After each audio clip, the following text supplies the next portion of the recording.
समय सार जी विराजमान है, सॉरी प्रवचन सार जी विराजमान है। और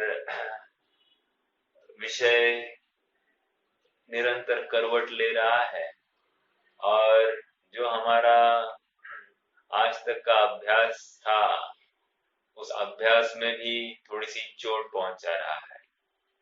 हम थोड़े से भ्रमित हो गए हैं, लेकिन सच विचार करो, ये भ्रम दूर करने के लिए ये चर्चा है। अर्थात वस्तु किसी अपेक्षा से वैसी है, वस्तु किसी अपेक्षा से ऐसी है। ये तो अपेक्षा है, जिस अपेक्षा से हम वस्तु को देख रहे हैं तो हमको वस्तु दिखाई देती है। समझ में आ रहा है क्या? एक बात रखता हूँ, प्रवचन सार का विषय, हाँ सॉरी, समय सार का विषय ये अपरिणामी आत्मा है, अपरिणामी द्रव्य दिखाना है। और प्रवचन सार का विषय परिणामी द्रव्य दिखाना है। दो बातें कही है, फिर से दोहराता हूं। समय सार का विषयभूत यह अपरिणामी वस्तु दिखानी है, और प्रवचन सार का विषय परिणमती हुई वस्तु दिखाना है। एक उदाहरण देता हूं, उदाहरण लेकर फिर हम आगे बढ़ते हैं। पहला उदाहरण तो यहीं पे आया है। उदाहरण यहाँ पर 8वीं गाथा में ये बताया कि जो द्रव्य धर्म से परिणत है वह द्रव्य ही धर्म है, अर्थात अभेद करके कथन किया है। ऐसा कथन हम कभी करते हैं क्या? बिल्कुल करते हैं। किसी का माइक चालू है, जरा प्लीज देख लीजिए, कौन अपना अपना माइक म्यूट कर लीजिएगा प्लीज। हाँ जी। तो मैं ये कह रहा था कि द्रव्य स्वयं ही कार्य रूप परिणमित होता है। उदाहरण दिया है यहाँ पर, जैसे कोई लोहा है, लोहा अग्नि से संयुक्त हुआ है, तो अब वो कह रहे हो लोहा ही आग है। समझ में आ रहा है क्या? हालांकि यहाँ पर आपको अग्नि और लोहा ऐसी दो चीजें दिखाई देती होगी, लेकिन यहाँ पर अग्नि और लोहा नहीं देखना है। वो लोहे की अपनी स्वयं की उपादानगत योग्यता, उसके उष्णता, स्पर्श गुण की जो उष्णता का हीनादिक परिणमन होने की अपनी स्वयं की योग्यता है, वो स्वयं उस लोहे की है। समझ में आ रहा है क्या? अर्थात वो लोहा ही आग है, ऐसा कहा जाएगा। समझ में आ रहा है क्या? वो लोहा नहीं, वो लोहा आग है, आग। यहाँ पर वैसे ही बताया जा रहा है कि आत्मा धर्म से युक्त परिणमित हुआ है, तो आत्मा ही धर्म है, वो द्रव्य ही धर्म है। ठीक है? हाँ, ऐसा वस्तु का कथन है, ये अभेद है। मेरा एक प्रश्न है आप सबसे, आपको बात को और खोलने के लिए मैं थोड़ा प्रश्न करता हूँ। हाँ, वैसे सिद्ध क्या है? सिद्ध, ऐसा हमने शब्द बोला, तो सिद्ध का अर्थ क्या?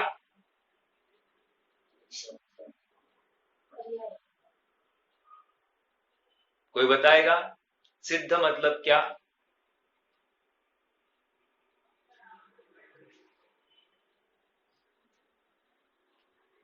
नहीं बताए? पर्याय। हाँ, लेकिन यहाँ पर की पर्याय किसकी है? पर्याय किसी द्रव्य के आश्रित ही है ना, अर्थात द्रव्य ही उस पर्याय से परिणमित हुआ है, इसलिए वो द्रव्य ही सिद्ध है। समझ में आ रहा है क्या? अब ऐसे ही अरहंत भी लगाइए। अरहंत ये पर्याय, ठीक है, लेकिन वो पर्याय किसी न किसी द्रव्य के आश्रित है, अर्थात वो द्रव्य ही अरहंत है। बोलते कि नहीं बोलते अपन? ऐसे ही बोलते। हम कहते क्या सभी जीवों को नमस्कार करता हूं? नहीं, हम यहाँ पर अरहंतों को नमस्कार, अर्थात वो द्रव्य पर्याय से युक्त द्रव्य को हम नमस्कार कर रहे हैं। हम उस पर्याय सिद्ध अवस्था की पर्याय से युक्त द्रव्य को हम नमस्कार कर रहे हैं। हम साधु अवस्था से युक्त पर्याय वाले द्रव्य को नमस्कार करें। समझ में आ रहा है क्या आप सबको? अर्थात हम अभी यूज ही कर रहे हैं, उस पर्याय से युक्त द्रव्य ही वो द्रव्य वही है, मतलब पर्याय को ही द्रव्य कहा जा रहा है। ओके। और महत्वपूर्ण बात यहाँ पर यह समझनी है कि वस्तु अपने स्वभाव को कभी त्यजती नहीं है। वस्तु का, वस्तु के दो स्वभाव आप थोड़े दृष्टि में लीजिए। एक स्वभाव है परिणामी स्वभाव, निरंतर परिणाम करना, अर्थात नवीन नवीनता, प्रत्येक समय में नवीनता उत्पन्न करना, ये वस्तु का स्वभाव है एक। और दूसरा अपरिणामी स्वभाव, अर्थात वस्तु कभी भी परिणमित होती ही नहीं है, अर्थात उसके त्रिकाल स्वभाव में कभी अंतर आता ही नहीं है, ये कहना अपरिणामी स्वभाव की तरफ है। समझ में आ रहा है क्या? और परिणामी स्वभाव क्या है? परिणामी निरंतर नवीन नवीन नवीन नवीन नवीन नवीन होना ही है, ये वस्तु का स्वभाव है। यहाँ पर उस परिणामी स्वभाव की को दृष्टि में लेकर वस्तु को निरंतर परिणामी ही बताया जा रहा है। हाँ देखो, एक व्यक्ति थे, उस व्यक्ति को हाँ, दो बेटे थे। तो पहले बेटे की शादी हो गई, तो जैसे ही बहू आई, बहू को पूछा, बोल बेटा तुझे क्या चाहिए? तो बहू ने बोला कि मुझे सोने का घड़ा चाहिए। तो ठीक है साहब, ससुर ने क्या किया, उनके पास 1 किलो सोना था, 1 किलो सोना उन्होंने सुनार को दे दिया और उसको बोला इसका मुझे घड़ा बना कर दो। ओके, हैप्पी हो गया। हाँ, बहू भी खुश। अब थोड़ा सा काल आगे बढ़ गया और दूसरे लड़के की भी शादी हो गई। दूसरे लड़के की शादी हो गई तो लड़का, दूसरी बहू आई, दूसरी बहू को पूछा बेटा तुझे क्या चाहिए? तो उसने कहा मुझे मुकुट चाहिए सोने का। ससुर खुश।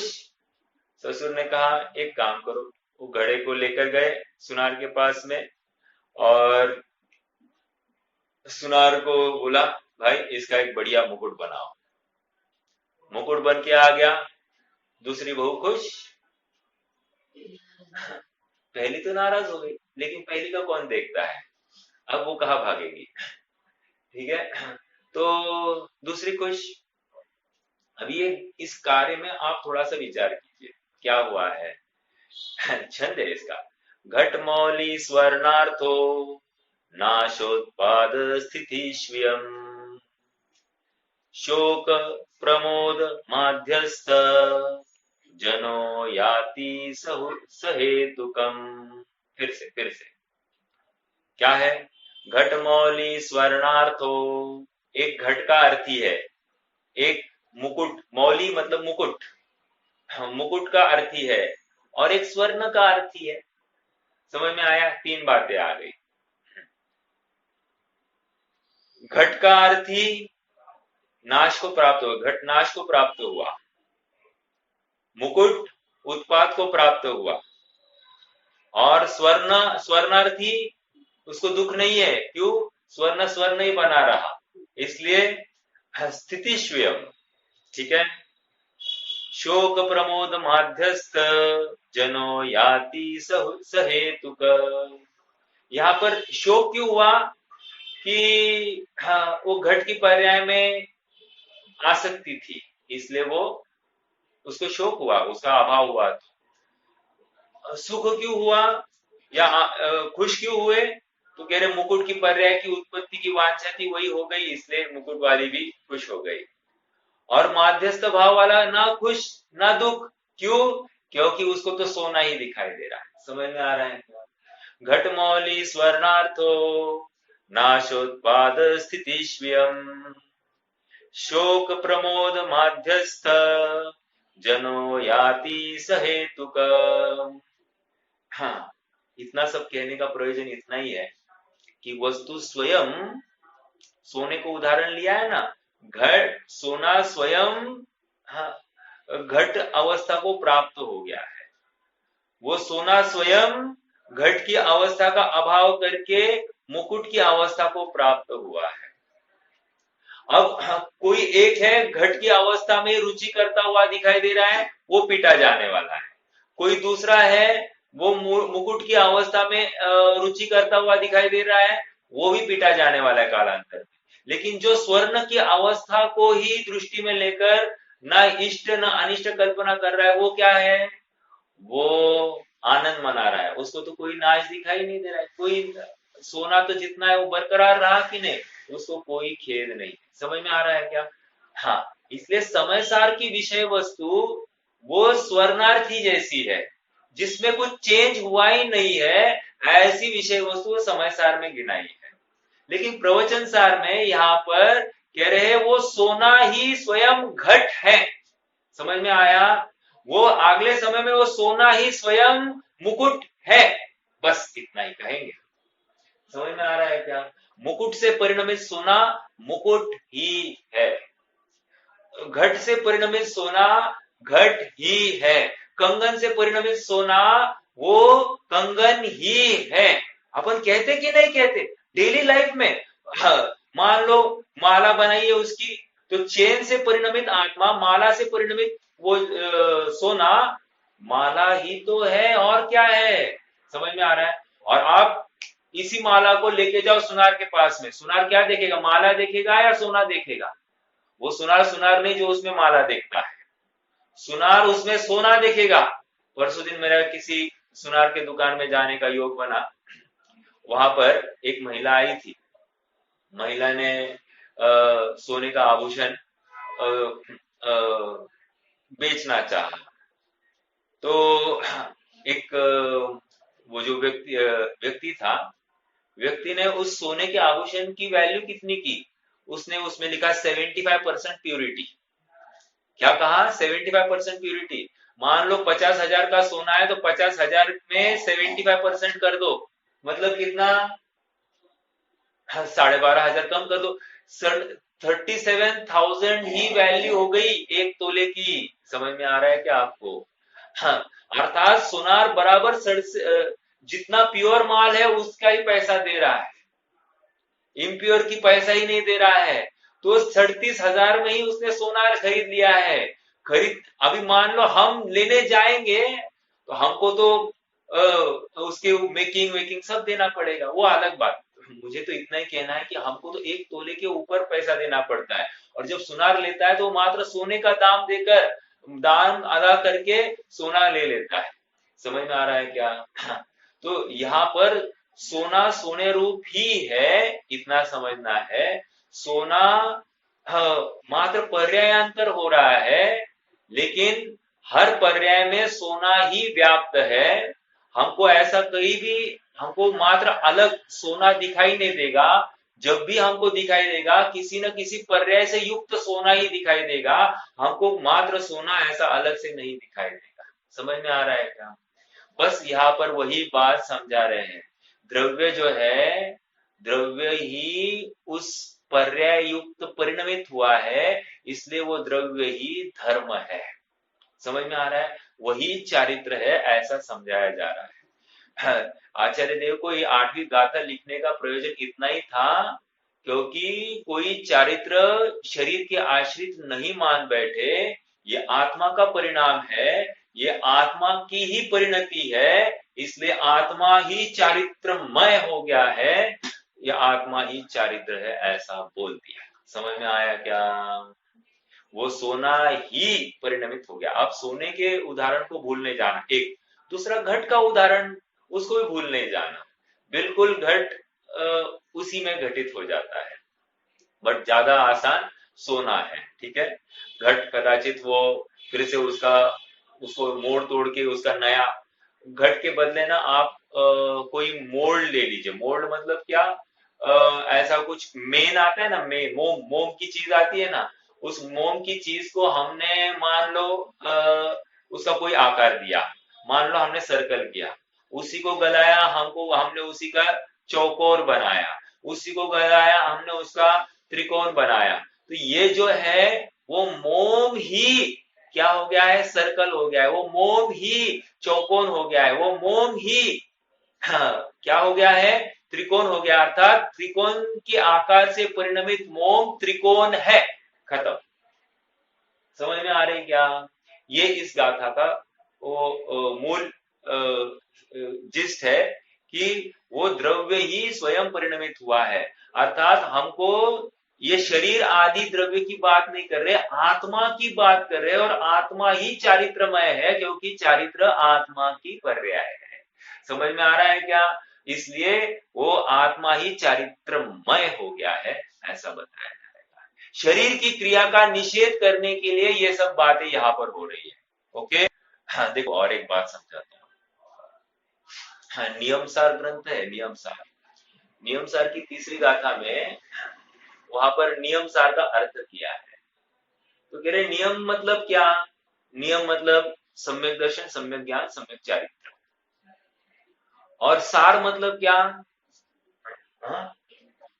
सार मतलब निषेधात्मक है, अर्थात जो हाँ, अ, अ, धर्म है, सम्यक दर्शन, सम्यक ज्ञान, सम्यक चारित्र, इनसे जो रहित, वो नियम सार। अर्थात व्यवहार सम्यक दर्शन, व्यवहार सम्यक चारित्र और व्यवहार सम्यक ज्ञान, इनसे रहित जो है वो नियम सार। समझ में आ रहा है क्या? सार का अर्थ रहित पने की अपेक्षा लिया गया। वैसा ही अर्थ यहां पर भी घटित कर रहे हैं। यहां पर भी वे यही बताना चाह रहे हैं कि आत्मा की परिणति, अर्थात आत्मा में जो शुद्ध अंश प्रकट हुआ है वही आत्मा चारित्र है, और जो उसके साथ में सहचर रूप सराग अवस्था रहती है, उस सराग अवस्था को सहचर रूप से व्यवहार धर्म कह दिया, लेकिन वो धर्म नहीं है। देखो, हाँ, इसको धर्म नहीं है ऐसा कहा है। फिर से सम्यक दर्शन, सम्यक ज्ञान, सम्यक चारित्र, यह धर्म है एक। हाँ, और सराग चारित्र वो धर्म नहीं है। धर्म नहीं है का एक शब्द में अर्थ क्या किया जा सकता है? बराबर है, आपने आंसर सही। धर्म नहीं है, इसको देखो, मैं कहता हूं कि ये मेरा राइट हैंड, ये मेरा लेफ्ट हैंड नहीं है, इसका मतलब क्या? ये मेरा लेफ्ट हैंड नहीं है, मतलब अ लेफ्ट हैंड। समझ में आ रहा है क्या? अ मतलब बिलोंग कर दिया। जैसे ये धर्म नहीं है तो क्या हो गया? अधर्म हो गया, ऐसा ही कहना पड़ेगा। लेकिन आचार्य देव ने उसको अधर्म नहीं कहा है, आचार्य देव ने उसको व्यवहार धर्म कहा है। समझ में आ रहा है क्या? और व्यवहार धर्म ये संसार का कारण है, ये कोई निर्वाण का कारण नहीं, वो चारित्र नहीं है, इतना ही समझाया जाता है। ठीक है, ये बात क्लियर हो रही है। अब हम आज 9वीं गाथा में बढ़ेंगे, वही विषय है, इसलिए मैंने 8वीं गाथा के ऊपर ज्यादा फोकस नहीं किया। एक बात, दूसरी बात, कल बहन जी का ये कहना था कि वस्तु स्वरूप समझाना है, तो वस्तु स्वरूप ही समझाया जाएगा। ये पूरा प्रवचन सार वस्तु स्वरूप के लिए समर्पित है।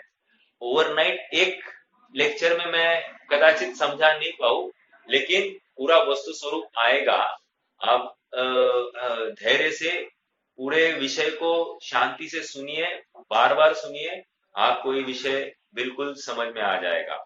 एक गाइडलाइन आज मैंने दी है, गाइडलाइन ये है कि जो परिणामी आत्मा है वो प्रवचन सार का विषय है, और जो अपरिणामी आत्मा है वो समय सार का विषय है।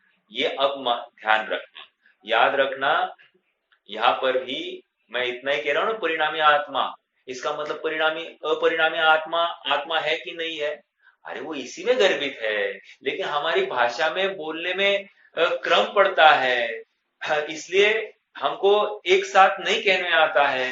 जैसे आत्मा में नास्ति धर्म है, आत्मा में अस्ति धर्म है, दोनों की हयाती अस्थि से है, अर्थात नास्तित्व नामक धर्म भी अस्तित्व रूप है, और अस्थि नामक धर्म भी अस्तित्व रूप है।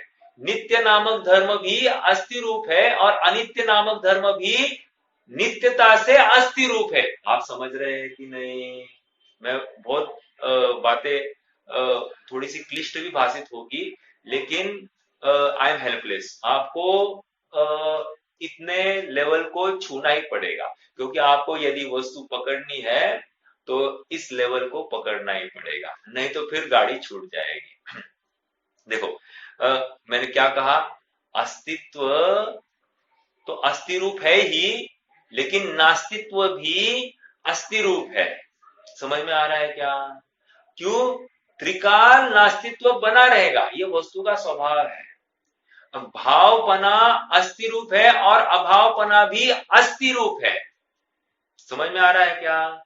ये सारा वस्तु में ऐसा ही स्वभाव है। अब मैं ये कह रहा हूं परिणामी स्वभाव भी अस्थि रूप है और अपरिणामी स्वभाव भी अस्थि रूप है।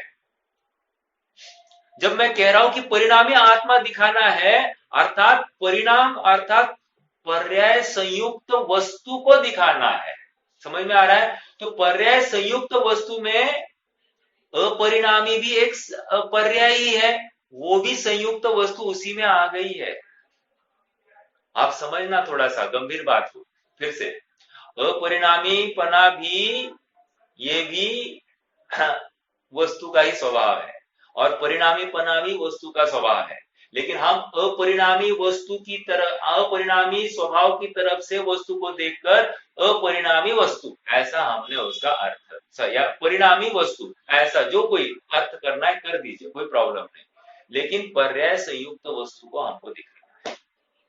ठीक है? हाँ हाँ, समय सार का विषय 8वें नय का विषय है, अर्थात त्रिकाली ध्रुव अर्थात नयाधिराज परम शुद्ध निश्चय का विषयभूत आत्मा ही समय सार का विषय है। और प्रवचन सार का विषय 5वें 6वें 7वें नय का विषय है, अर्थात अशुद्ध निश्चय नय, एक देश शुद्ध निश्चय नय और साक्षात शुद्ध निश्चय नय का विषय, यह प्रवचन सार का विषय है। समझ में आ रहा है क्या?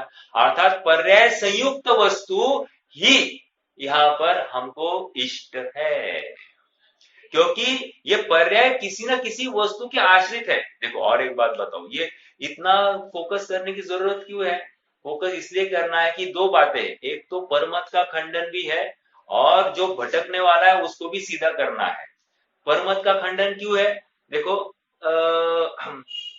कोई ऐसा मानता है कि आत्मा और ज्ञान भिन्न भिन्न है, और ज्ञान आत्मा को मिल गया, नैयायिक मत की बात है, ज्ञान आत्मा में मिल गया और आत्मा जानने लग गया, आत्मा वेदन करने लग गया। तो कह रहे ये गलत है। समझ में आ रहा है क्या? वो आत्मा प्रत्येक समय में पर्याय से संयुक्त है, अर्थात ज्ञान से संयुक्त है, और ज्ञान, वो आत्मा हर समय में ज्ञान से युक्त होने से ज्ञान ही है। मैंने आपको और थोड़ी सी बात बताई, ठीक है? हाँ, अर्थात ज्ञान की जो कोई, मान लो मति ज्ञान अवस्था है, तो वह आत्मा ही मति ज्ञान है, वो आत्मा ही श्रुत ज्ञान है, वो आत्मा ही अवधि ज्ञान है, मनपर्य है, वो आत्मा ही केवल ज्ञान है। समझ में आ रहा है क्या? वह आत्मा ही सर्वज्ञ, ये सब पर्याय से संयुक्त आत्मा की बात हम कर रहे हैं। समझ में आ रहा है क्या? सर्वज्ञ आत्मा, आत्मा कभी सर्वज्ञ नहीं होता, आत्मा का स्वभाव सर्वज्ञ होता है, लेकिन पर्याय में जो व्यक्ति हो गई है उस व्यक्ति को वस्तु के साथ अभेद करके कथन कर दिया और बोल दिया वो आत्मा ही सर्वज्ञ है। समझ में आ रही क्या बात? बहुत सरल है, हम डे टू डे लाइफ में यही तो प्रयोग कर रहे हैं, लेकिन उसका यहाँ पर एप्लीकेशन करने के लिए हमको थोड़ा सा प्रयास करना पड़ेगा, क्योंकि हमने जो आत्म वस्तु विषय, दृष्टि का विषय वो आत्मा है, वो अपरिणामी देख लिया है, और इसलिए हमको ये वस्तु हजम नहीं हो रही है। लेकिन आपको सच बताऊं, जब तक प्रवचन सार 85 इकाई की वस्तु या 5वां अध्याय तत्वार्थ सूत्र की वस्तु हमको हजम नहीं होती है, तब तक समय सार की विषयभूत वस्तु हमको समझ में ही नहीं आए। समझ में आ रहा है क्या?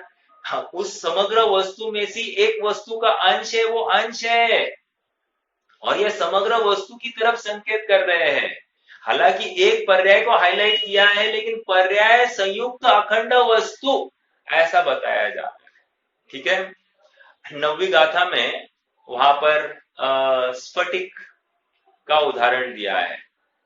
एक स्फटिक मणि है और उस मणि के पीछे एक ताम्रपत्र लगाया, ताम्रपत्र उसके पीछे लगाने से अखंड स्फटिक मणि लाल आकार का हो गया है। अब एक काम करो, वो ताम्रपत्र हटा दो, अब क्या दिखाई देगा? कह रहे स्फटिक मणि अब वहां अरंग से युक्त है। अरंग लिया, अर्थात अरंग कहकर भी कोई ना कोई रंग दे ही रहे। समझ में आया? हाँ, अब देखो, अब आप वहां पर एक काला पत्ता लगा दीजिए, तो काला पत्ता लगाने से पूरा स्फटिक काला हो गया है। समझ में आ रही है क्या बात? अर्थात वो पूरा स्फटिक मणि ही काले वर्ण से परिणमित हो गया है। थोड़ा सा मैं और एक एग्जांपल देता हूं। विचार कीजिए, एक आम है, कच्चा आम, उसका वर्ण कौन सा है? वर्ण है हरा, राइट? उस हरे को हम आम कहते कि नहीं? ये आम क्या भाव है पूछते कि नहीं पूछते? हरा, ये हरा है वो छोड़ दीजिए, ये आम क्या भाव है अपन कहते कि नहीं? अर्थात हमने उसमें द्रव्य भी देखा और उसकी हरी पर्याय भी हमने देखी है। ऐसा होता हुए भी ये आम, ये हरा है, ऐसा हम कहते हैं कि नहीं? कहते हैं, बिल्कुल कहते हैं। अब देखो, हाँ, आम को हरा कहने की अपेक्षा खट्टा ये कहो, वो आम खट्टा है, खटास ले लो, ऐसा हम कहते हैं कि नहीं? कह सकते हैं। मान लो आम पक गया, पकने के बाद में उसका वर्ण पीला हो गया, तो आम पीला है, पीला आम हम कहते हैं कि नहीं कहते? अर्थात आम ही वो वर्ण पीलेपन को प्राप्त हो गया, पीला, ये ले लो पीला, राइट? बोल सकते हैं क्या? बोल सकते हैं। उसी समय में ये लो मिठाई, ऐसा बोल सकते हैं कि नहीं? क्योंकि मीठे आम को लेकर हम उसको कह सकते कि नहीं ये मिठाई है। हो सकती है कि नहीं? हो सकती है। देखो मैं आपको एग्जांपल देता हूँ। हाँ, डॉक्टर के पास गए, डॉक्टर ने कहा भाई आपको डायबिटीज है, डायबिटीज आपको शक्कर नहीं खानी है। शक्कर नहीं खानी है मतलब कोई कोई मात्र फिजिकल फॉर्म वाली शक्कर को शक्कर समझ बैठे तो क्या होगा? तकलीफ हो जाएगी। अरे शक्कर नहीं खानी मतलब जो जो चीजों में शक्कर की मात्राएं दिखाई देती है, ऐसे फ्रूट्स वो भी नहीं खाने हैं। जो जो मिठाई है जिसमें शक्कर डाली जाती है वो मिठाई भी वर्जित है। समझ में आ रहा है क्या? एक कॉमन नाम मिठाई दिया है, कॉमन नाम मिठाई दिया है, लेकिन वो मिठाई का मिठाईपन क्यों है? क्योंकि उसमें मिठास उत्पन्न करने वाली शक्कर विद्यमान है। समझ में आ रहा है क्या? अर्थात हमको मिठाई के दुकान में क्या दिखाई दे रहा है? शक्कर दिखाई देती है। देखने वाले को शक्कर दिखाई देती है और देखने वाले को उसकी पर्याय भी दिखाई देती है। समझ में आ रहा है क्या? अर्थात पर्याय से युक्त द्रव्य पर्यायमय ही है। समझ में आ रहा है क्या? एक बात ये हो गई। देखो अब दूसरी बात, पर्याय है ना, पर्याय कितने समय की है? एक समय। जब मान लो मुझे अभी वर्तमान में गुस्सा आ गया, अभी इस समय में मुझे गुस्सा आया, ठीक है? गुस्से का ज्ञान भी हो गया, मैं सोचता हूं मुझे गुस्सा आ गया, मुझे गुस्सा नहीं करना चाहिए, तो क्या हो गया? ये गुस्सा नहीं होना चाहिए ऐसा भाव हो गया। अरे तब तक गुस्सा हो गया था, पर्याय प्रकट हो गई। एक दूसरी बात कह रहे हैं कि अब मैं इस गुस्से का अभाव करूं, कह रहे तू कहा गुस्से का अभाव करेगा, अगले समय में गुस्सा स्वयं नाश को प्राप्त होने वाला है। अर्थात उसका नाश करने का भी तेरे हाथ में कुछ भी नहीं है। समझ में आ रहा है क्या? इसका मतलब पर्याय जो प्रकट हो गई है वो स्वयं अपनी सामर्थ्य लेकर ही प्रकट हो गई है। अर्थात जिस समय में आत्मा क्रोध से युक्त परिणमित हुआ वो आत्मा ही क्रोध है। समझ में आ रहा है क्या? अब इस थीम को यहां पर समझाया जा रहा है। जिस समय में आत्मा शुभ भाव से परिणमित हो गया वो आत्मा ही शुभ है, और जिस समय में आत्मा शुद्ध भाव से परिणमित हो गया वो आत्मा ही शुद्ध है। ठीक है?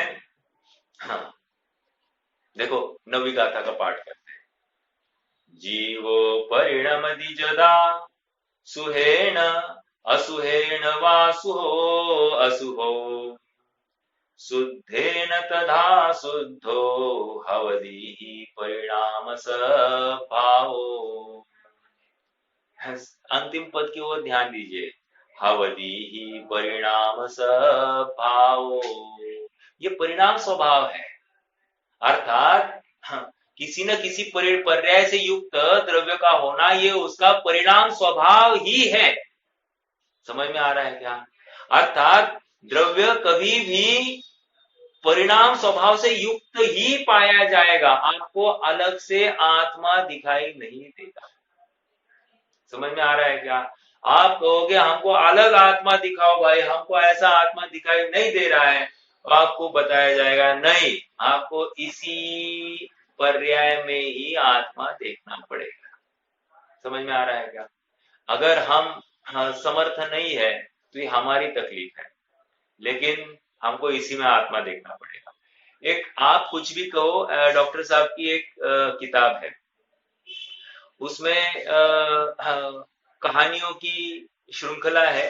एक श्रृंखला में ऐसा आया है कि एक घोड़ा है, घोड़े को घुड़सवार पानी पिलाने के लिए कुएं पर लेके आया है, और वो कह रहा है कि भाई मुझे मेरे घोड़े को पानी पिलाना है। तो जो पानी हरण है वो पानी निकाल रही है, रहट को चला रही है। अब रहट जब भी चलता है तो कैच कैच कैच कैच आवाज करता है, और वो आवाज जो हो रहा है तो उससे ये घोड़ा डरता है।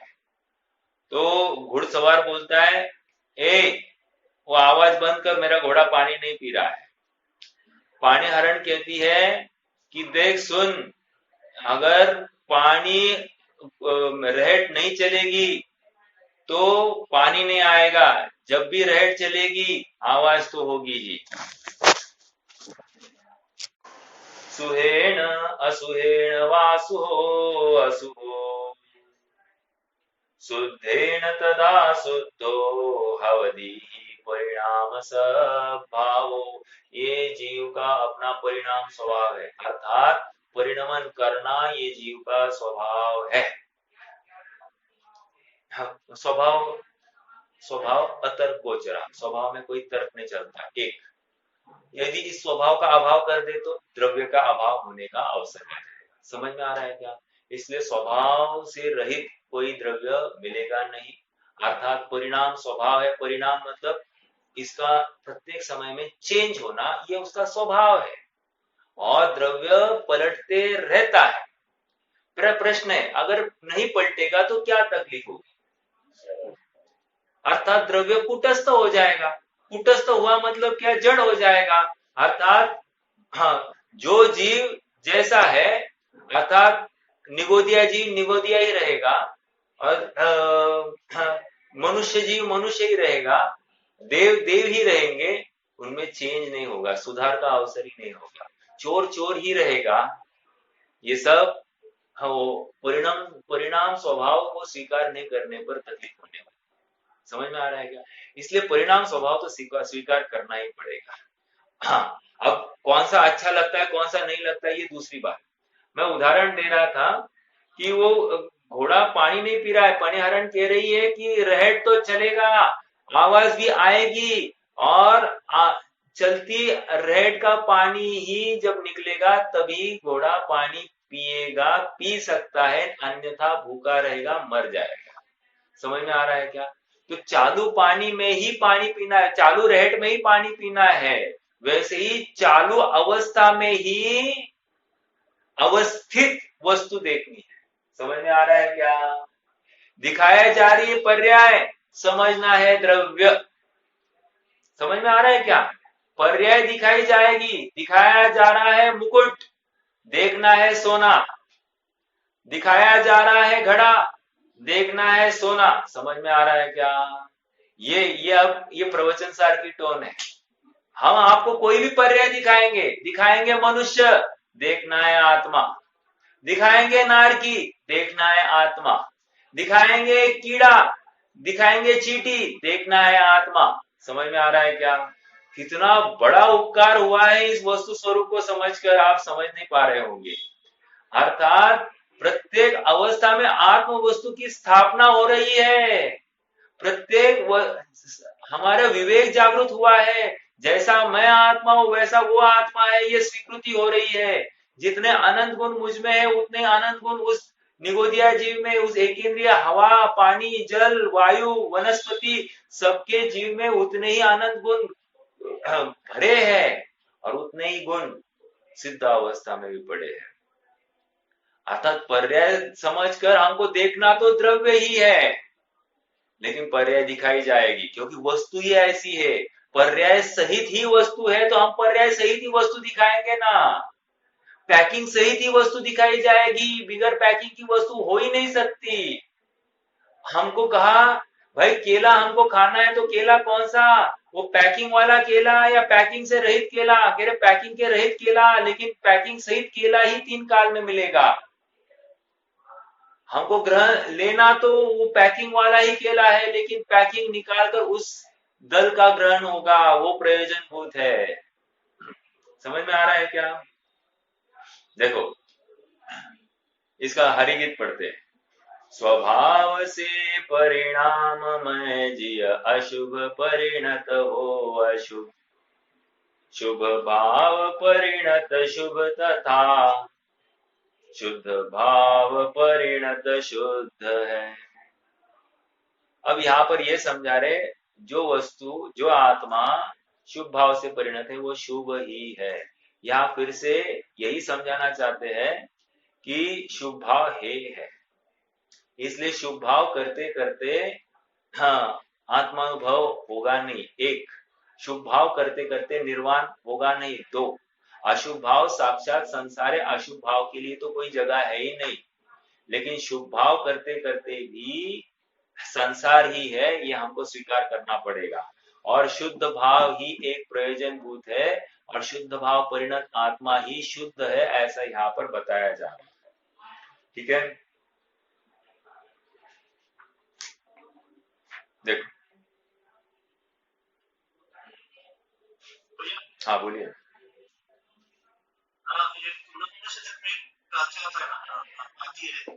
कि जो जान था मैं शुद्ध और शुद्धता को प्राप्त हूँ। हाँ हाँ हाँ, तो वही भाव यहाँ पे दिख रहा है। हाँ नहीं नहीं, हाँ, जरा हाँ एक मिनट, वो कौन सी है मुझे बताएंगे, नंबर है आप बता सकते हैं क्या? स्टार्टिंग में ही होगी ना वो, मेरे पास है अभी कुंद कुंद। हाँ हाँ एक मिनट, हाँ ठीक है मैं देखता हूँ, 1-2 मिनट वेट कीजिए।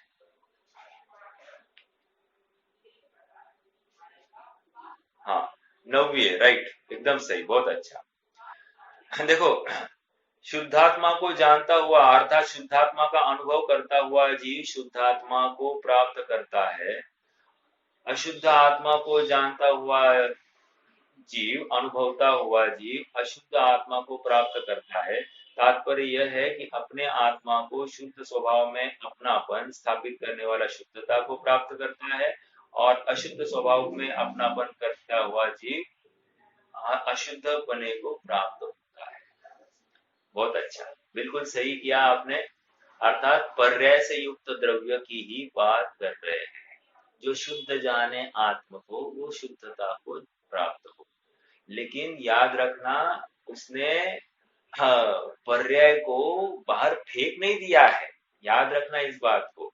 जिसने शुद्ध जाना है उसने भी शुद्ध अंश का स्वीकार करके वर्तमान पर्याय को फेंका नहीं है बाहर, लेकिन हमको समय सार पढ़ के ये हो गया है कि द्रव्य अलग है और पर्याय अलग है, पर्याय को फेंक देते हैं अपन बाहर। ऐसा नहीं करना है, प्रवचन सार का प्रयोजन यही है कि पर्याय से युक्त द्रव्य है, पर्याय के बिना आप द्रव्य की कल्पना ही नहीं कर सकते हैं। और इसलिए जो जीव देखता है कि मैं मनुष्य हूं, अर्थात उसने अशुद्धपना देख लिया। जो जीव ऐसा विचार करता है कि मैं आज उपवास करता हूं या उपवास से धर्म होता है, उसने अशुद्धपना देख लिया। जिसने ये विचार किया कि मैं सामायिक करता हूं, सामायिक से ही धर्म होता है, तो उसने अशुद्धपने को अंगीकार किया। जिसने ये विचार किया कि मैं शुद्ध हूं, विचार उसने भी अशुद्धपने को ही ग्रहण किया है। और जो विचार से रहित होता हुआ आत्मा में ही लीन हो गया है, वो शुद्धता को प्राप्त हो गया, अर्थात नयातीत हो गया है, विकल्प से अतीत हो गया है, वो शुद्ध हुआ है। ऐसा परिणाम, शुद्ध परिणाम अर्थात निर्विकल्प अवस्था, वही शुद्धता है, अर्थात शुद्धता से युक्त द्रव्य, अर्थात जो पर्याय स्वयं को शुद्ध अनुभव रही है, जो पर्याय स्वयं को अशुद्ध अनुभव रही है, वो पर्याय अशुद्ध है, यही इसका भाव है। बहुत अच्छा, बिल्कुल सही है। ये समय सार की 186वीं गाथा है, हाँ 186 नंबर की गाथा है, ठीक है। हाँ जी, देखो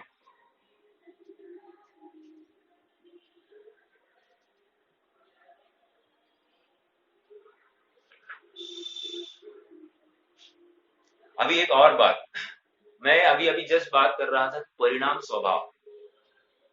परिणाम स्वभाव कहकर यहाँ पर द्रव्य पलटता है, इतनी सी बात है। फिर से परिणाम स्वभाव जब हम कह रहे हैं तो द्रव्य पलटता है, द्रव्य की पर्याय पलटती नहीं है।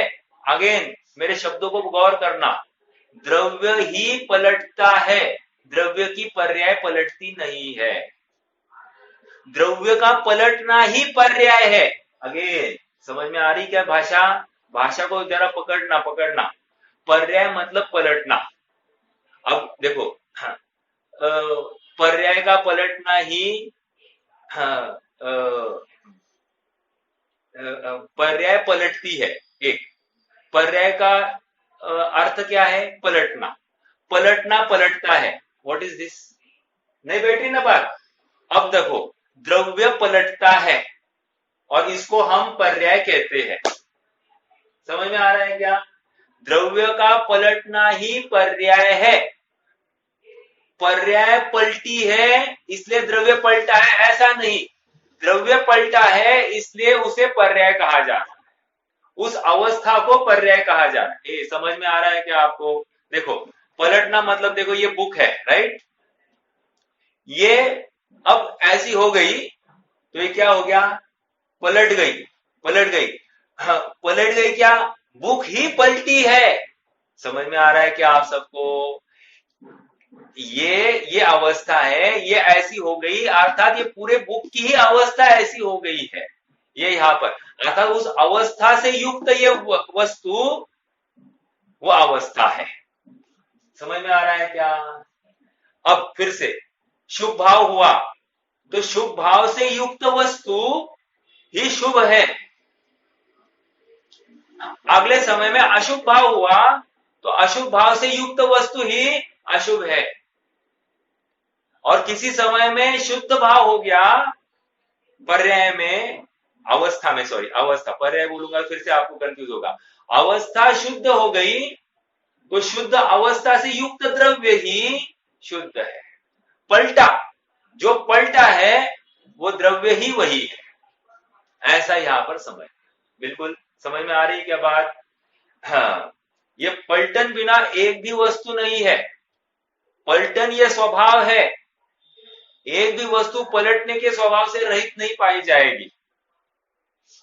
हाँ, लेकिन जिसमें अपना अपनत्व स्थापित करना है, ऐसा पलटन स्वभाव में हमको अपनत्व स्थापित कर नहीं सकते।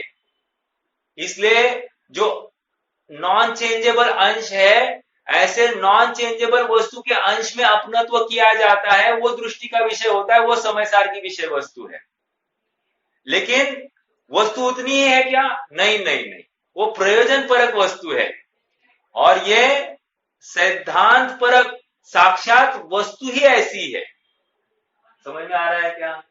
साक्षात वस्तु ही ऐसी है, मतलब जैसे मेरी ये मनुष्य पर्याय है। हाँ, ये मनुष्य पर्याय क्या है? ये शरीर, ये मनुष्य पर्याय नहीं है। मेरे आत्म वस्तु का परिणाम जो मनुष्य पने युक्त हो गया है, वो मनुष्य पर्याय है। हाँ, ये कहीं पढ़ा है क्या हमने? किसी को याद है? मनुष्य पने से युक्त जो परिणाम है उसको मनुष्य पर्याय कह रहे हैं। किसको याद है? ये बताना, जल्दी बताना। कहां पढ़ा है ये बता सकते हैं क्या कोई? गोमटसार जीवकांड पढ़ना। वहां पर मनुष्य किसको कहा है? वहां पर मनुष्य किसको कहा आप पढ़ लेना। वहां पर तिर्यंज किसको कहा है वो आप पढ़ लेना। तिर्यंज इज नॉट दैट असमान जाति अवस्था, तिर्यंज इज तिर्यंज परिणाम। समझ में आ रहा है क्या? मनुष्य इज मनुष्य परिणाम। ओ ग्रेट, बहुत जबरदस्त बात आ गई। यही बात यहां पर परोसी जा रही है। देखो, हमको वो बात अड़चन नहीं है, लेकिन यहां पर ये बात सुनती तो बहुत अटपटी लगती है, लेकिन सच में अटपटी नहीं है। ये शरीर, ये असमान जाति द्रव्य पर है, इसको मनुष्य नहीं कह रहे हैं। या जीव स्वयं को मनुष्य अनुभव रहा है, मेरे ख्याल से आयु का प्रकरण है, आयु या गति, वहां पर यह प्रकरण है। जीव स्वयं को मनुष्य ही अनुभवता है, यही मनुष्य आयु है। यस, मनुष्य आयु। उतने काल के लिए यह स्वयं को मनुष्य ही अनुभवेगा। यहां से पलट गया, तिर्यंच हो गया, तो स्वयं को उतने काल के लिए तिर्यंच ही अनुभवेगा। अर्थात इसलिए उसको तिर्यंच कहा, इसलिए इसको मनुष्य कहा, इसलिए इसको देव कहेंगे, इसलिए इसको नारकी कहेंगे, इसलिए उसको सिद्ध कहेंगे, अर्थात शुद्ध कहेंगे। वॉट एवर इट इज, आप लगाओ जैसे लगाना है। समझ में आ रहा है क्या? तो जैसा स्वयं को, अब यहां पर गेम कहां पर मैं आपको बताता हूं। मनुष्य परिणाम से परिणत वस्तु मनुष्य है, ये अशुद्ध है। उस मनुष्य पने के साथ में एक त्रिकाल अंश है जो मनुष्य, देव, नारकी और तिर्यंच अवस्था रूप नहीं होता है। ऐसा जो त्रिकाल अंश है वो ध्रुव है और वो मैं हूं, ऐसी दृष्टि जो होती है वो शुद्ध दृष्टि। लेकिन इसका मतलब मैं मनुष्य पने को उड़ा रहा हूं, ये नहीं है। मनुष्य पने का परिणाम को गौण किया है और त्रिकाल अंश को मुख्य किया है, और उस त्रिकाल अंश को मैं देख रहा हूं, और वही दृष्टि का विषय है। इसका मतलब मेरा मनुष्य पना चला गया, ये भी नहीं है। मनुष्य पने को मैंने उड़ा दिया है, ये भी नहीं है। मनुष्य पने की स्वीकृति पूर्वक मुझे मेरा त्रिकाली परिणाम, वो जीवत्व, ये दिखाई दे रहा है, यही दृष्टि का विषय है। ये मति ज्ञान, श्रुत ज्ञान रूप परिणाम, इससे पृथक जो त्रिकाल मुझे जानन पना दिखाई दे रहा है, वो दृष्टि का विषय है। लेकिन वर्तमान में मति श्रुत ज्ञान है, इसका विरोध कहां है? लेकिन मति श्रुत ज्ञान से विलक्षण ऐसा मेरा परिणाम जानन पना, उस जानन पने में, वो सामान्य में मुझे दृष्टि करने से मेरा काम होता है, इसलिए वो दृष्टि का विषय, वो प्रयोजनभूत है। इसका मतलब ये अप्रयोजनभूत है ऐसा नहीं, इसको गौण किया है, इसी के बल पर तो काम हो रहा है। तो पर्याय को उड़ाया किधर है हमने? पर्याय को हमने यूज किया है, यथार्थ रूप से यूज किया है। अब तक क्या हो रहा था? मिसयूज हो रहा था। धर्म वो नहीं है जिसमें आकुलता है, धर्म वही है जहां पर निराकुलता है। अर्थात हमारा सारा चिंतन यदि हमको निराकुलता की तरफ ले जा रहा है तो शाबाश, और यदि नहीं ले जा रहा है तो फिर से स्वयं को टटोलना, स्वयं का इंट्रोस्पेक्शन करना और स्वयं को समझाना, ये गलत कुछ कर रहे हो। समझ में आ रहा है क्या? क्योंकि धर्म का फल वीतरागता है, धर्म का फल अनाकुलता है, धर्म का फल शांति है। हाँ, धर्म का फल निरंतर सुख की ही तड़पन है, अर्थात सुख के लिए ही निरंतर प्रयासरत रहना है, यही धर्म का फल है। समझ में आ रहा है क्या? इसके बिना काम नहीं है। हाँ जी, देखो 8वीं गाथा में वहां पर धर्म कह दिया, और धर्म मतलब चारित्र। आप थोड़ा सा आगे आचार्य देव क्या कहने वाले उसकी तरफ संकेत कर रहे हैं। आचार्य देव आगे आने वाला वो जो अगला तीसरा अधिकार, उसकी तरफ भी उनका संकेत है। 8वीं गाथा। 9वीं गाथा में यहाँ पर फिर से शुभ, अशुभ और शुद्ध की बात कर रहे हैं। अर्थात इस पहला अधिकार जो ज्ञान तत्व प्रज्ञापन है, वहां पर भी एक सुख अधिकार है, एक ज्ञान अधिकार है, और एक शुद्धोपयोग अधिकार है। ये पहले अधिकार में 3 भाग करने वाले हैं। तो ये सब उनकी नींव यहाँ पर डाली जा रही है, शुभ, अशुभ और शुद्ध कहकर। समझ में आ रहा है क्या? हाँ, और शुद्ध इज नथिंग बट वो केवल ज्ञान, ठीक है। शुद्ध इज नथिंग बट वो सुख, शुद्ध इज नथिंग बट शुद्धोपयोग। समझ में आ रहा है क्या? ये शुद्ध को ही वहां उसके साथ कोरिलेट कर रहे हैं। तो हाँ, 8वीं गाथा में ही पूरा बीजारोपण कर दिया है इस पहले 9वीं गाथा में ही पूरा बीजारोपण इस पहले अधिकार का हो गया है। हाँ, आप विषय वस्तु जैसे बढ़ेगी तब आपको ख्याल में आएगी आठवीं गाथा क्या है, नौवीं गाथा क्या है, आठवीं गाथा क्या है। समझ में आ रहा है क्या? तो ये प्रमेय यहां से हमको मिल रहा है। देखो और एक बात, देखो जैसे हम कहते हैं शुभ अशुभ और शुद्ध की बात मैं कर रहा हूं। गुणस्थान अपेक्षा अपन विचार करते हैं तो पहले से तीसरा गुणस्थान घटता हुआ अशुभ उपयोग, अंडरलाइन दिस वर्ड्स। पहले से तीसरा गुणस्थान घटता हुआ अशुभ उपयोग एक। चौथा पांचवा छठवा गुणस्थान, चौथे से छठवा गुणस्थान बढ़ता हुआ शुभोपयोग, शब्द पकड़ना, बढ़ता हुआ शुभ उपयोग। सातवें से आगे के गुणस्थान बढ़ता हुआ शुद्धोपयोग। जयसेन स्वामी ने ये सब बातें लिखी, मैं मेरी बात नहीं कर रहा हूं, जयसेन स्वामी ने लिखा है। पहले से तीसरा गुणस्थान घटता हुआ अशुभ उपयोग एक। चौथे से छठवा गुणस्थान बढ़ता हुआ शुभोपयोग दो। क्यों साहब, चौथे से छठवे में शुद्धोपयोग बढ़ रहा है क्या? हाँ बढ़ रहा है ना, लेकिन ऐसा नहीं बढ़ रहा जैसे सातवें में बढ़ रहा है। लेकिन चौथे से ज्यादा शुभ उपयोग पांचवे में, पांचवे से ज्यादा शुभ उपयोग छठवें में। लो सुन लो बात, बहुत जबरदस्त बात है, इससे हम परिणामों को आप आंक सकते हो, ठीक है। और सातवें के आगे बढ़ता हुआ शुद्धोपयोग, अर्थात स्थिरता बढ़ती हुई दिखाई दे रही है। अच्छी से बात करूं तो स्थिरता बढ़ती हुई दिखाई दे रही है, ठीक है। अर्थात चौथे से छठवें में अस्थिरता बढ़ती हुई दिखाई दे रही है। अस्थिरता इन द सेंस शुभ भाव रूप परिणाम बढ़ता हुआ दिखाई दे रहा है। हाँ, रहना नहीं चाह रहा है लेकिन सहज आ गया है प्रसंग, क्रमापतित, ठीक है। हाँ जी, एक मिनट, जस्ट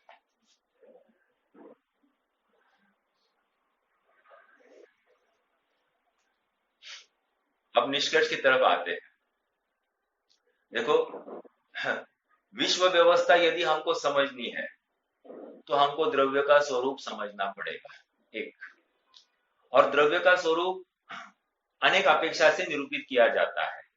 एक अपेक्षा यह है कि कल जैसे मैंने बताया था, गुण समुदाय द्रव्य, गुणों के समुदाय को द्रव्य कहते हैं। एक अपेक्षा में यह बताया जाएगा पर्यायों के समुदाय को द्रव्य कहते हैं।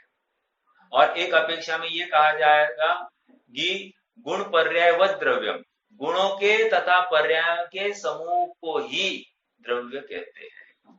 समझ में आ रहा है क्या? गुण होते हैं सहचर और पर्याय होती है क्रमचर। इन सबके अखंड पिंड को ही द्रव्य बताया जा रहा है। मैंने कल एक होमवर्क दिया था आप सबको, मोक्षमार्ग प्रकाशक का वो अंश पढ़ने के लिए। किसी ने पढ़ने का प्रयास किया था?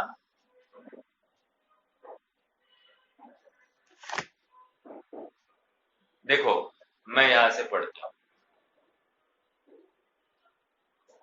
एक मिनट यार, गलत हो गया, एक मिनट एक मिनट एक मिनट, जस्ट खोल लीजिए।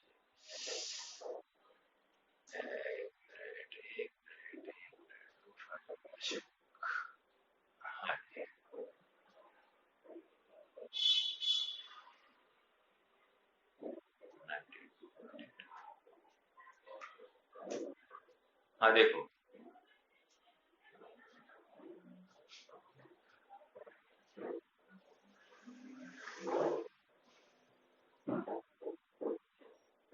देखो देखो पेज नंबर 198 में मैं पहले पढ़ता हूं। यह कोई कहे कि शास्त्र में आत्मा को कर्म नौ कर्म से भिन्न अबद्ध सृष्ट कैसे कहा है? ये पकड़ में आ रहा है क्या? आत्मा को क्या कह रहे हैं यहाँ पर? आत्मा को शास्त्र में कर्म नौ कर्म से भिन्न अबद्ध अस्पृष्ट कैसे कहा है? कौन सी है? समय सार 14वीं 15वीं गाथा, ठीक है। देखो अब यहाँ पर आंसर दे रहे हैं, संबंध अनेक प्रकार के हैं, वहां तादात्म्य संबंध की अपेक्षा आत्मा को कर्म नौ कर्म से भिन्न कहा। तादात्म्य, क्योंकि द्रव्य पलटकर, अंडरलाइन द वर्ड पलटकर, एक नहीं हो जाता। मतलब द्रव्य चेंज पलटकर मतलब पर्याय नवीन अवस्था हो गई तो वही रहेगी ऐसा नहीं, नवीन द्रव्य है ऐसा कहना है। और इसी अपेक्षा से अबद्ध अस्पृष्ट कहा है, अर्थात पर्याय रूप नहीं हो जाता, ये भी लगा सकते हैं। तथा निमित्त नैमित्तिक संबंध की अपेक्षा बंधन है ही, उनके निमित्त से आत्मा अनेक अवस्थाएं धारण करता ही है, इसलिए अपने को सर्वथा निर्बंध मानना मिथ्या दृष्टि है। चलो, मुझे तो यहाँ पर निर्बंध, सर्वथा निर्बंध मानना ये भी मिथ्या दृष्टि, और सर्वथा मुक्त मानना ये भी मिथ्या दृष्टि। समझ में आ रहा है क्या? सॉरी, सर्वथा बंधा हुआ मानना ये भी मिथ्या दृष्टि, और सर्वथा मुक्त मानना ये भी मिथ्या दृष्टि। पेज नंबर, हाँ देखो, पेज 199। एक अपने आत्मा को, ऊपर ही है टॉप में, आपके पास मोक्ष मार्ग प्रकाशक होगा तो पेज नंबर 199। एक अपने आत्मा को शुद्ध अनुभवन को ही मोक्ष मार्ग जानकर संतुष्ट हुआ है। अर्थात शुद्ध मतलब वो त्रिकाल अंश की तरफ ही दृष्टि है इसकी। उसका अभ्यास करने को अंतरंग में ऐसा चिंतन करता है, मैं सिद्ध समान शुद्ध हूँ, केवल ज्ञानादि सहित हूँ, द्रव्य कर्म नौ कर्म रहित हूँ, परमानंदमय हूँ, जन्म मरणादि दुख मेरे नहीं है, इत्यादि चिंतन करता है। क्या प्रॉब्लम है? प्रॉब्लम यह है कि उसने पर्याय से युक्त द्रव्य माना ही नहीं है, उसने मात्र अंश को पकड़ा है, अंश को, प्रमाण के विषय को पकड़ा ही नहीं है, अर्थात अखंड वस्तु ही नहीं पकड़ी है। और इसलिए देखो अभी अगले पैराग्राफ है, वेरी वेरी इंपॉर्टेंट। सो यहाँ पूछते हैं कि यह चिंतन यदि द्रव्य दृष्टि से करते हो, द्रव्य दृष्टि से करते हो तो द्रव्य तो शुद्ध अशुद्ध सर्व पर्यायों का समुदाय। देखो यहाँ पर द्रव्य दृष्टि किसको कहा है? इंपॉर्टेंट बहन जी, देखो क्या कह रहे हैं यहाँ पर, एक मिनट, हाँ क्या कह रहे हैं यहाँ पर? द्रव्य तो शुद्ध, द्रव्य दृष्टि से द्रव्य तो शुद्ध अशुद्ध पर्याय का पिंड है। कल आपने वो जो जवाब दिया था ना द्रव्य दृष्टि, इसलिए मैंने गलत कहा था। द्रव्य दृष्टि तीन प्रकार की द्रव्य दृष्टि है, तीन प्रकार की। एक प्रमाण की दृष्टि, उसको भी द्रव्य दृष्टि कहा जाता है। एक समय सार वाली जो दृष्टि है, एक त्रिकाली ध्रुव को देखने की, उसको भी द्रव्य दृष्टि कहा जाता है। और एक पर्याय स्वयं को द्रव्य रूप देखती है, उसको भी द्रव्य दृष्टि कहा जाएगा। समझ में आ रहा है क्या? हाँ, बहुत इंपॉर्टेंट है ये सब बातें। और एक बात, सामान्य अंश को भी द्रव्य कहा जाता है। द्रव्य क्षेत्र काल भाव में जो मात्र द्रव्य का सामान्य अंश है ना, उसको भी द्रव्य कहा जाता है।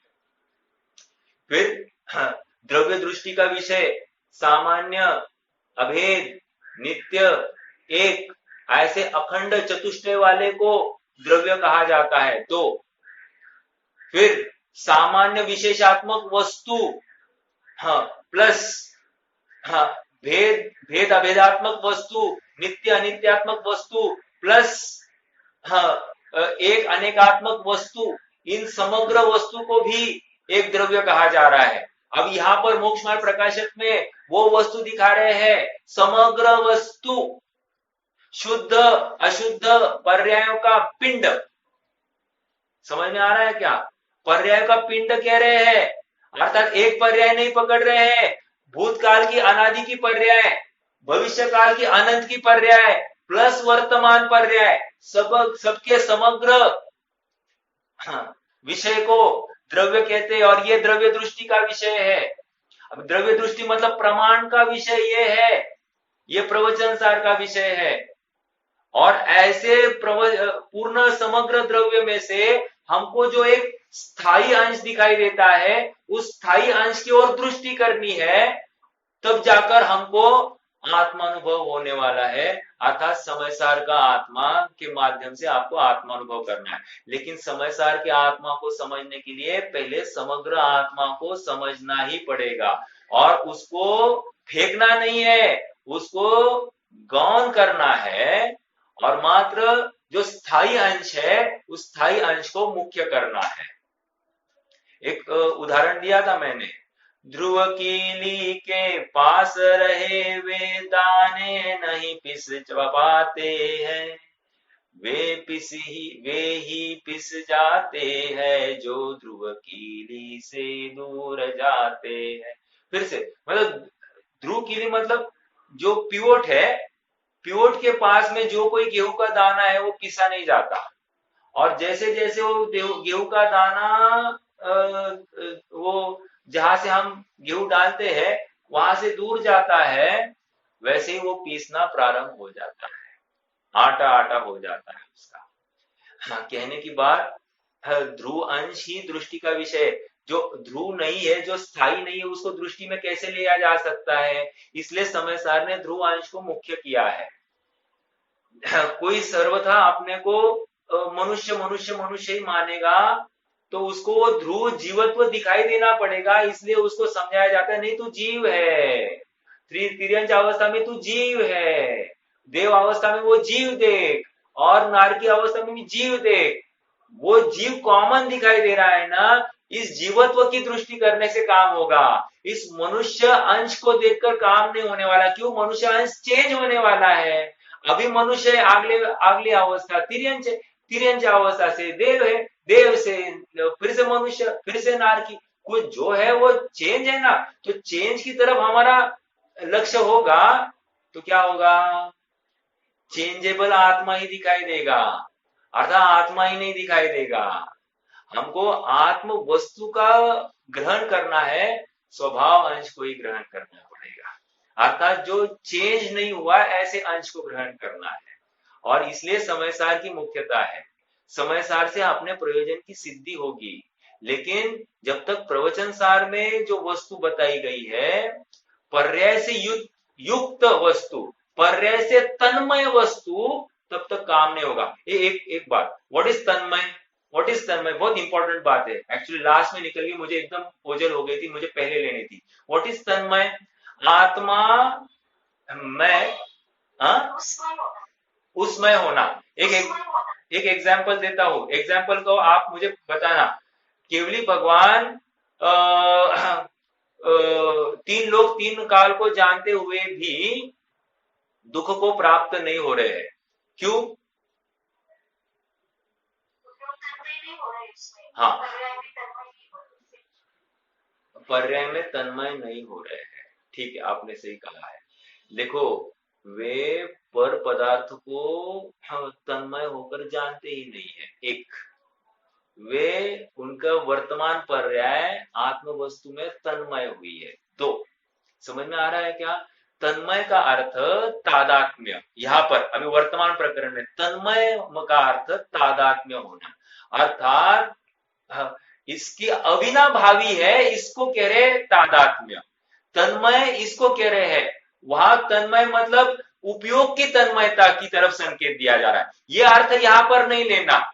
यहां पर अर्थ ये लेना है कि आत्म वस्तु पर्याय से तन्मय है, अर्थात यह अशुद्ध पर्याय से भी तन्मय, शुद्ध पर्याय से भी तन्मय, आत्मा शुद्ध पर्याय से, शुभ पर्याय से, अशुभ पर्याय से तन्मय है, अर्थात तादात्म्य है, आत्मा ही पलट गया है, तादात्म्य है। तन्मय का अर्थ यहाँ पर तादात्म्य लेना है, वो पृथक नहीं है, वही है, वही है, यहां पर यह समझाना है, पृथक नहीं है, पर्याय अलग है और आत्मा अलग है, ऐसा नहीं है, आत्मा ही ऐसा है, वो तन्मय, यहां पर ये लेना है तादात्म्य, उसको पर्याय को और आत्म वस्तु को अर्थात वो द्रव्य को ऐसा अलग अलग नहीं किया जा सकता, ये पूरा वस्तु ही ऐसी एक मेक है।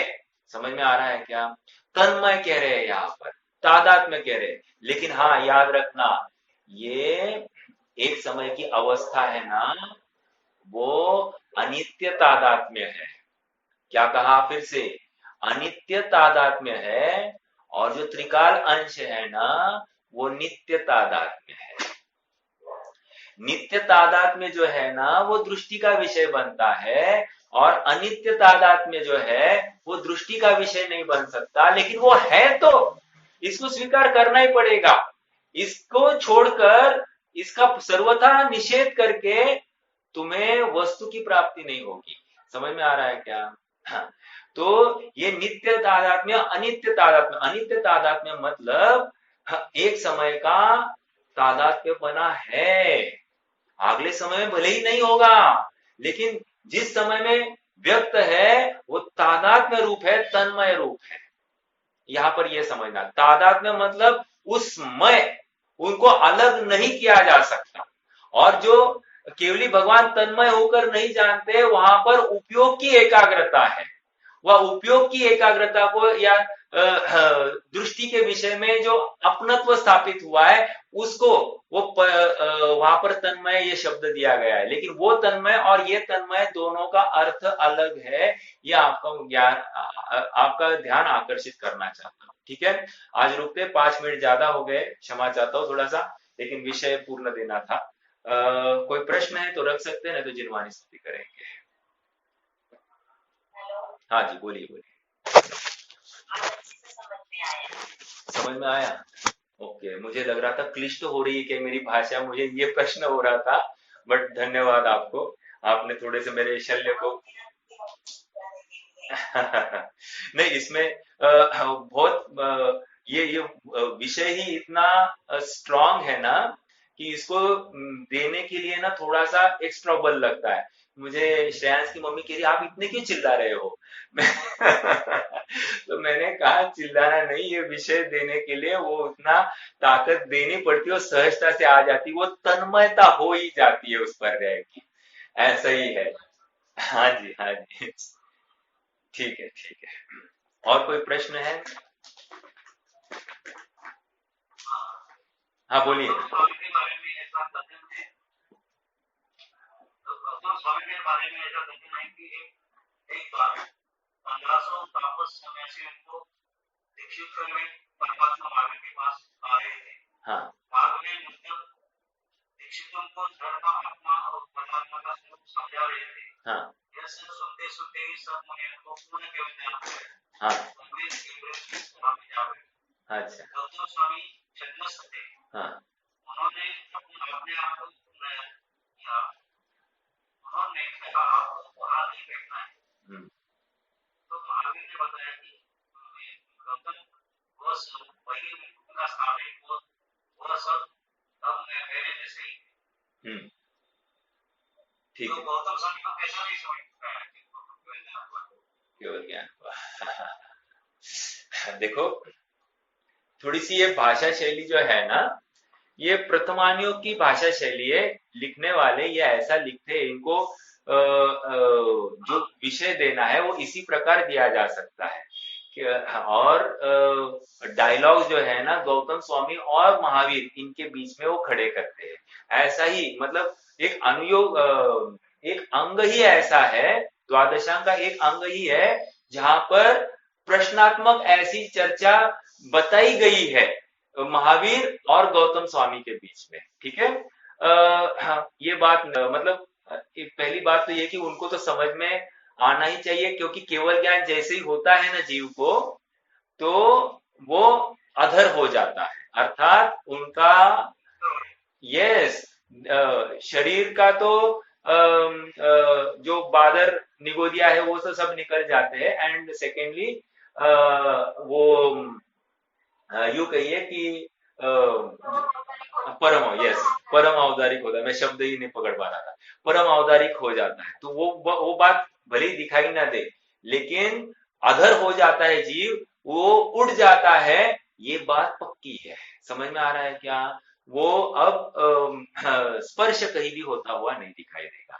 तो केवल ज्ञान तो दिखाई देगा ही। और ऐसा है कि किसी को केवल ज्ञान होता है तो ना सही ये, लेकिन इंद्र किसी अनुपात में उसको भी उत्सव मनाते हैं, ये भी एक बात है। दो बात हो गई।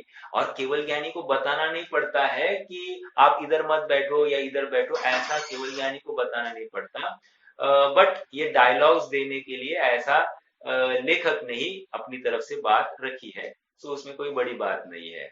आपको मूल प्रयोजन क्या है कि उनको वहां पर केवल ज्ञान हो गया इतना ही बताना है। बट ये मतलब कभी की बात है, मतलब आपको ये कहना है कि तापसी जब गौतम महावीर के शिष्य बन गए थे उसके बाद की बात है, या महावीर के शिष्य बनने आए थे तब की बात है ये?